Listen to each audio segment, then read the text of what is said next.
us this afternoon. I'm Clint Whitlow, the Director of Music here at Westminster, and we're just thrilled to have Joe come and present this concert for us today.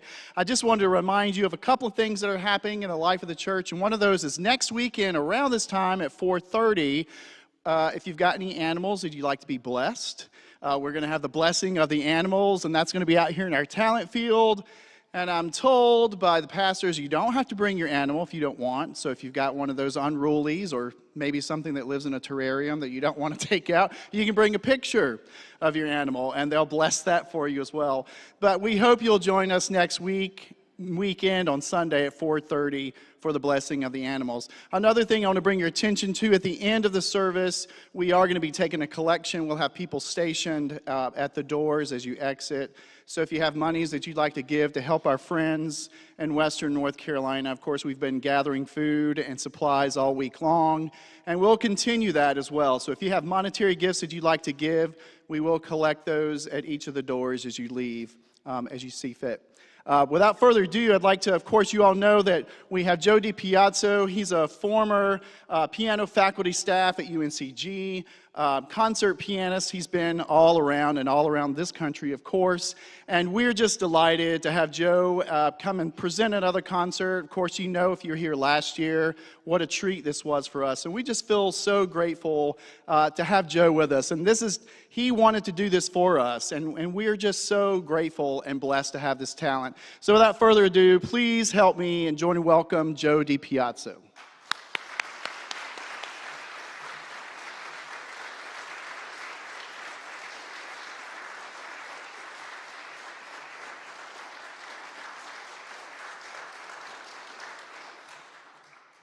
Thank you, Clint, and thank all of you for coming this afternoon. We're going to begin the program with Johann Sebastian Bach's Jesu, Joy of Man's Desiring. Excuse me. It's from cantata number 147, and it's arranged by a famous English pianist, Dame Myra Hess.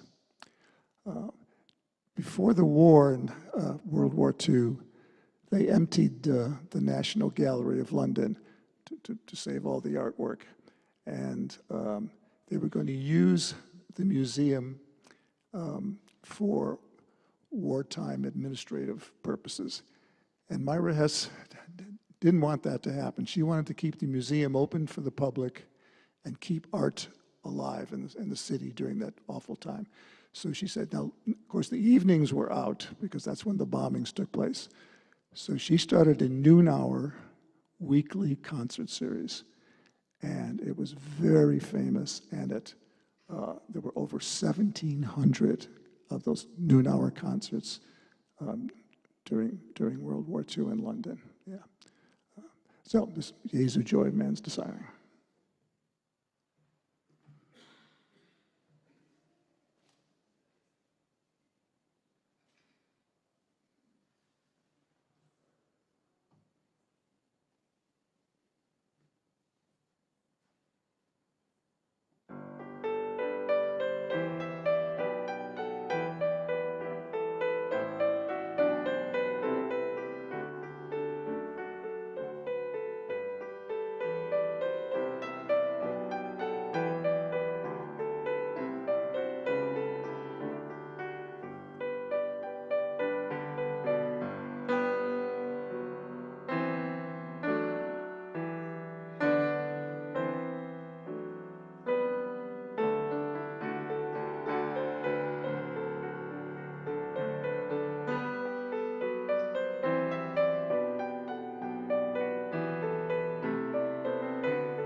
he told me to start with that.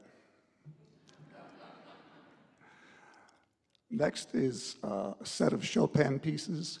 I'll play 4 pieces. There's 2 etudes, a nocturne, and the fantasy impromptu.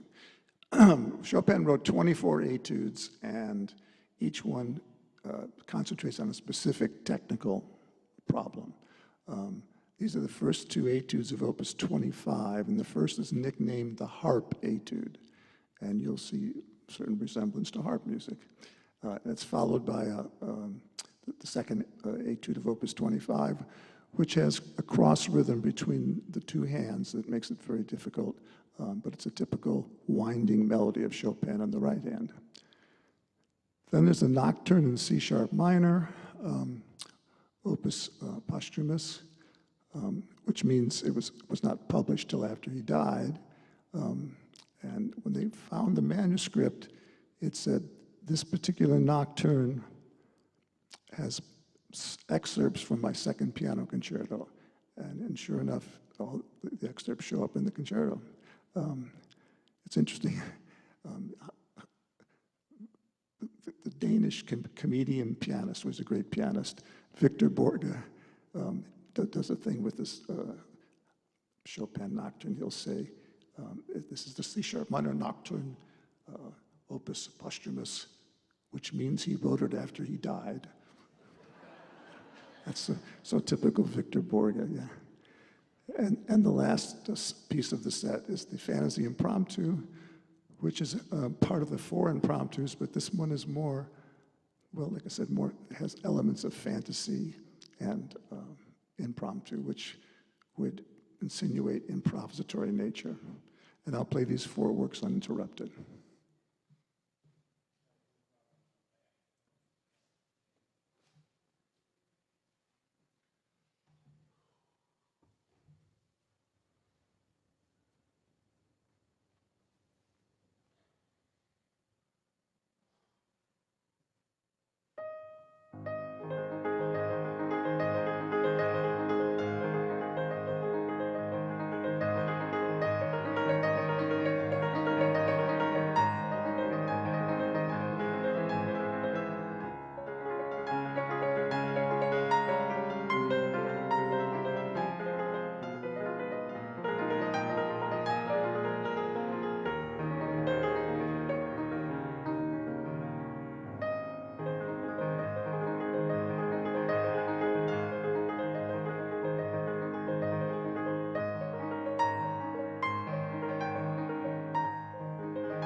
I meant to say a couple things about Chopin. It's not too late because it's still in our minds. He was a very, I can say, delicate person. Let's put it that way. He was only 5'7" and weighed almost 100 pounds. He was often sickly, frail, and his female companion was a French writer who went by the pen name Georges Sand, and it was a strange, group of couple. She was, in a way, the first woman's liber. She dressed like a man, but that was so she could get into the literary circles of the time because only males were allowed. But she also was able to get into the gallery at at concerts because only men could buy the cheap tickets. So she dressed like a man and got them. So it was a strange combination. And the last thing about Chopin is, most pianists, composers in the 19th century were concert pianists or touring pianists. That's how it all started. Chopin did not like that. He only played 30 concerts in all throughout his lifetime. So that was an interesting observation I found. Okay, next is Beethoven. This is his 21st sonata, nicknamed the Waldstein Sonata. And it's sort of a breakthrough sonata. It has a larger scope than the 20 previous sonatas. He wrote 32 in all. In this sonata, and the following sonatas after this one, he's starting to make more demands on what the piano could do. It wasn't this instrument, it was a much smaller, it was called a pianoforte. And his deafness was getting worse.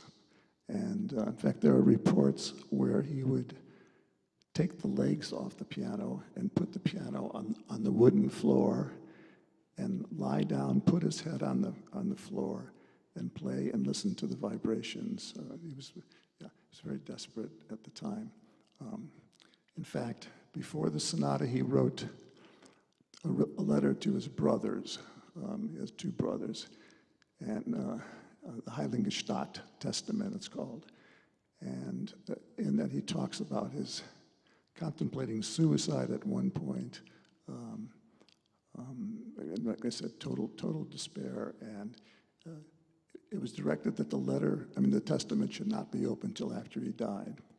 And, this was just so coincidental. When I picked the sonata and picked the date, October 6th, the Heiligenstadt testimony that I'm talking about was written on October 6th, 222 years ago, in 1802. Yeah.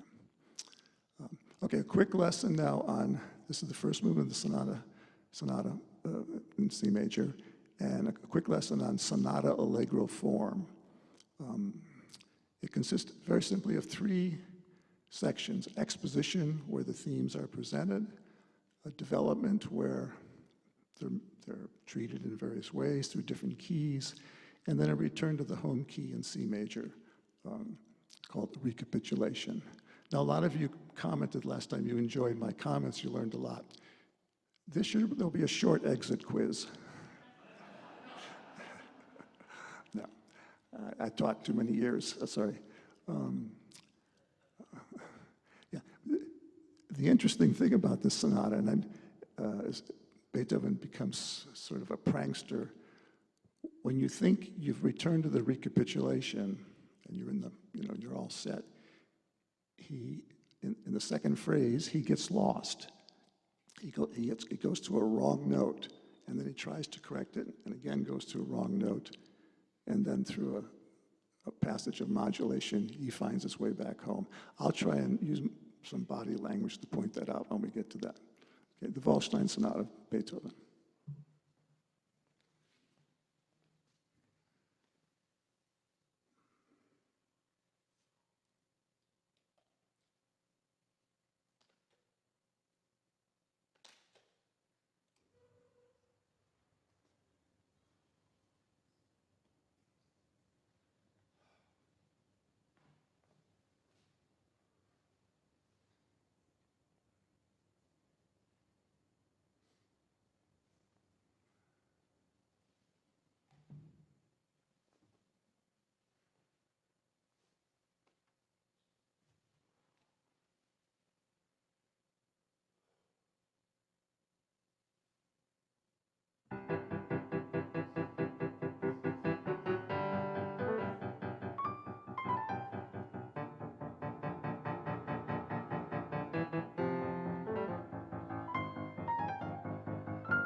Now we come to Franz Liszt, who was the opposite of Chopin. Franz Liszt played all over Europe. He was an icon, a matinee model, whatever you want to call him, a rock star.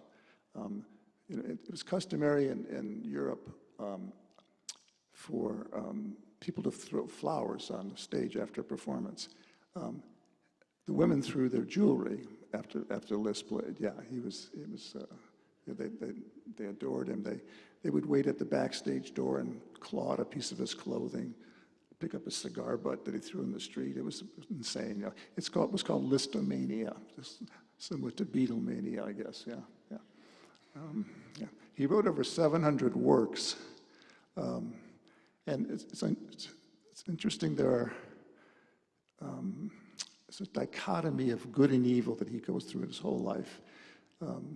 He had several mistresses during his lifetime, but then at the end of his life, he found religion, and he joined an abbey.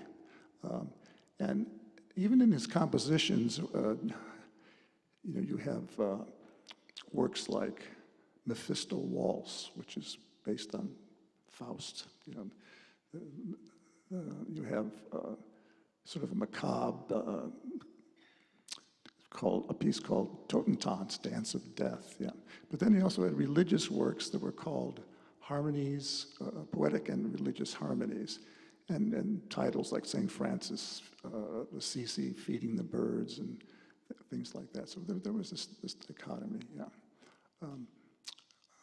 Okay, the two works I'll be playing are the Consolation in D flat, which he wrote for a dear friend at the loss of a dear friend, and the Concert Etude un Sospiro. They're both in the key of D flat, and I will just continue, join them together like I did the Chopin.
Okay, the last two pieces on the program are by Rachmaninoff, the great Russian composer who spent most of his life in the United States, actually. I finished a book this summer, a wonderful new book about Rachmaninoff. It's called Goodbye Russia. And the subtitle is Rachmaninoff in Exile. It's written by Fiona Maddox, and it's written in a very accessible way, nothing textbook about it. After you've read the book, you feel like you know the man so much better. I recommend it highly. Yeah, Fiona Maddox, Goodbye Russia. Yes, I said Rachmaninoff spent most of his time in America. One of the reasons he wanted to come to America is that he loved American cars. Yeah, and he bought, he became very wealthy from concertizing, but he loved Packards and Lincolns in particular. Most of the works that he wrote in Russia. Because he was just concertizing when he came to America, he only wrote 5 new works after he arrived in this country. And he lived in New York most of the time, but then moved to Beverly Hills, had neighbors like fellow Russian composer Stravinsky and a couple others I can't remember. But anyway, I'm going to play an early work, Opus 3. It's called Melody, a very simple tune when he first wrote it as a young man. But then in 1940, he revised it, and it's a much more involved, complicated, beautiful harmonic setting of the same melody. And then I'll follow that with the G minor prelude, which is the march-like prelude.